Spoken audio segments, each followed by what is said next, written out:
Hi friends, நம்ம கருவேப்பிலை மரம் பூ பூத்தாச்சுங்க. போன வருடம் பனிக்காலத்தில் சரியான வளர்ச்சி இல்லாமல் இருந்துச்சுங்க.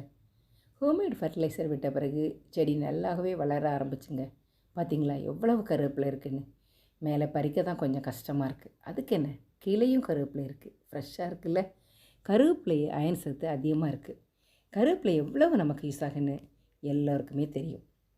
கஷாயம் பண்ணும்போது கருவேப்பிலையை சேர்க்கலாம். பஜ்ஜி செய்து குழந்தைகளுக்கு கொடுத்தா விரும்பி சாப்பிடுவாங்க. கருவேப்பிலை செடிக்கு சன்லைட்டு அதிகம் தேவை. பனிக்காலத்தில் சன்லைட் குறைவாக இருக்கும். நாம் அதுக்கு அரிசி கழுகின தண்ணீர், புளிச்ச மோர், புளிச்ச மாவு இவற்றை செடிகளுக்கு ஊற்றினால் கருவேப்பிலை செடி நன்றாக வளரும். கருவேப்பிலை செடிக்கு நாம் ரொம்ப கேர் எடுத்துக்கொண்டால் பனிக்காலத்தின் இதன் வளர்ச்சி அதிகமாக இருக்கும்.